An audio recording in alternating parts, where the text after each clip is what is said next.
Hello बच्चों, chapter 4 से कुछ कंसेप्ट और लेके आए हैं। पढ़ते हैं। आयनिक और electrovalent bond. Actually there is not any ionic bond, it is only attraction between two opposite electrostatic force. जैसे Mg से Mg आयन बना और कोई हैलाइड है, इलेक्ट्रॉन ले करके हैलाइड आयन बना, और मैग्नीशियम जब किसी हैलाइड के साथ रिएक्ट करता है तो मैग्नीशियम हैलाइड बनता है। ये एक आयनिक कंपाउंड होते हैं। Electron gain enthalpy. It is the enthalpy change when gas phase atom in its ground state gains an electron. ये एंथैल्पी चेंज है जब गैसियस फेज में कोई एटम एक इलेक्ट्रॉन गेन करता है, उसको कहते हैं electron gain enthalpy. Ionic compound का स्ट्रक्चर कुछ इस तरह होता है।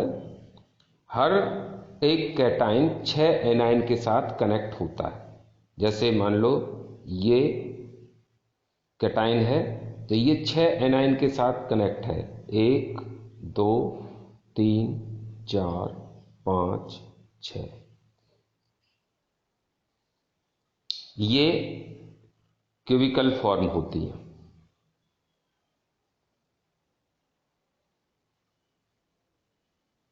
Lattice enthalpy. Lattice enthalpy of an ionic solid is defined as the energy required to completely separate 1 mole of solid ionic compound into gaseous constituent ion. 1 mole solid ionic compound को gaseous ion में convert करने के लिए जो energy की जरूरत होती है उसे कहते हैं lattice enthalpy. Bond parameters. Bond length.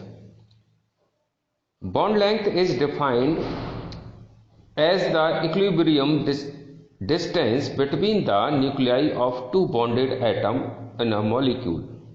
Molecule में के जो एटम्स हैं उनके न्यूक्लियस के बीच के डिस्टेंस को कहते हैं बॉन्ड लेंथ। जैसे ये covalent radius. Covalent radius is measured approximately as the radius of an atom core which is in contact with the core of an adjacent atom in a bonded situation। जैसे ये दिखाया है, 2 atom हैं, इनकी core पास पास है। जो outer most orbital होता है, वैलेंस ऑर्बिटल होती है, वैलेंस शेल होता है, उसको बोलते हैं कोर। और जो न्यूक्लियस और इनर सेल के जो इलेक्ट्रॉन है उसके डिस्टेंस को कहते हैं कर्नल।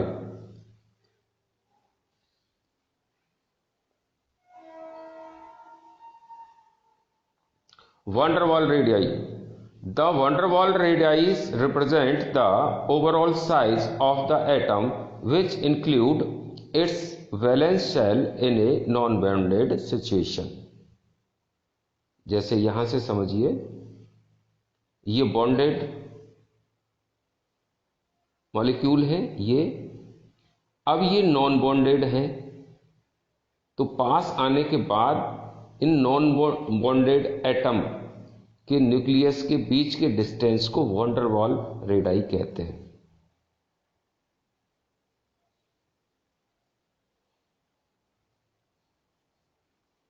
Bond angle. किसी मॉलिक्यूल में सेंटर एटम के साथ जो एडजेसेंट कॉर्नर एटम्स हैं वो जो एंगल बनाते हैं सेंटर एटम के साथ उसको बोलते हैं बॉन्ड एंगल। जैसे वाटर के मॉलिक्यूल हैं H2O, ऑक्सीजन के साथ H ये एक एंगल बना रहे हैं 2 हाइड्रोजन एटम जितना, तो ये बॉन्ड एंगल है 104.5 डिग्री का। It is defined as the angle between the orbitals containing bonding electron pair around the central atom in a molecule और complex ion. Bond enthalpy, it is defined as the amount of energy required to break 1 mole of bonds of a particular type between 2 atoms in a gaseous state। Gaseous state में 2 atom के बीच के bonds को तोड़ने के लिए जो energy की requirement होती है उसको बॉन्ड एंथैल्पी कहते हैं। जैसे ऑक्सीजन के बीच में डबल बॉन्ड है, इसको तोड़ने के लिए 498 किलोजूल पर मोल चाहिए। नाइट्रोजन के बॉन्ड को तोड़ने के लिए 946 किलोजूल पर मोल चाहिए। ये सबसे ज़्यादा होती है डाइएटॉमिक मॉलिक्यूल में। Bond order, it is the number of bonds between the 2 atoms in a molecule. किसी मॉलिक्यूल में जितने नंबर ऑफ बॉन्ड बनते हैं 2 एटम के बीच उसको बॉन्ड ऑर्डर कहते हैं। जैसे H2 में का बॉन्ड ऑर्डर 1 है क्योंकि सिंगल बॉन्ड बनता है। O2 में डबल बॉन्ड बनता है इसलिए इसका बॉन्ड ऑर्डर 2 है। नाइट्रोजन में ट्रिपल बॉन्ड बनता है इसलिए इसका बॉन्ड ऑर्डर 3 है। तो जो नाइट्रोजन है इसके बॉन्ड ऑर्डर 3 है और इसकी बॉन्ड डिसोसिएशन एनर्जी भी सबसे ज्यादा होती है 946 किलोजूल पर मोल।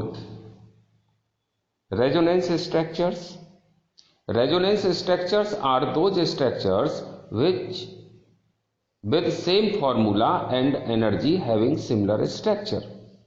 जिनके स्ट्रक्चर सिमिलर हो, एनर्जी सेम हो, फॉर्मूला सेम हो, उनको बोलते हैं रेजोनेंस स्ट्रक्चर। इस तरह के स्ट्रक्चर्स को बोलते हैं जो सिमिलर स्ट्रक्चर हैं कैनोनिकल फॉर्म। वैसे रियलिटी में कैनोनिकल फॉर्म कुछ होती नहीं है, और जो इस तरह ये दिखाते हैं ये है resonance hybrid. Resonance hybrid structure की एनर्जी सबसे लोएस्ट होती है, ये ज़्यादा स्टेबल होता है। कैनोनिकल फॉर्म ज़्यादा स्टेबल नहीं होती। पोलरिटी ऑफ बॉन्ड, जो सेम टाइप के एटम से मिलकर के मॉलिक्यूल बनते हैं उनके बीच के जो बॉन्ड्स होते हैं वो होते हैं नॉन पोलर, क्योंकि एक ही तरह के एटम हैं उनमें पोलरिटी नहीं होती। जैसे H2, O2, N2। Dipole movement, it is defined as the product of the magnitude of the charge and the distance between the centers of positive and negative charge। Dipole movement equal to charge into distance, या distance positive negative charge के बीच का distance है। तो mu equal to q r. Mu जो dipole movement को बता रहा है, इसकी यूनिट होती है डाइबी।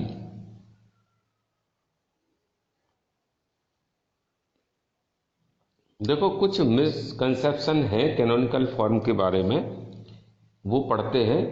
Many misconceptions are associated with resonance and the same need to be dispelled। You should remember that the canonical form have no real existence। Number 2, the molecule does not exist for a certain fraction of time in one canonical form and for other fraction of time in for other canonical form। There is no such equilibrium between the canonical form as we have between tautomeric form in tautomerism। The molecule such as has a single structure which is the resonance hybrid of the canonical form and which cannot as such be depicted by a single structure। तो ये कुछ misconception थे जो याद रखे जाने चाहिए। बच्चों, अगर अभी तक आपने हमारा चैनल सब्सक्राइब नहीं किया है तो सब्सक्राइब कर लें और हमें कमेंट करके बताएं कि आपको क्या समझना है और किस चीज़ के नोट्स चाहिए, वीडियो चाहिए। तो बच्चों, पढ़ते रहिए,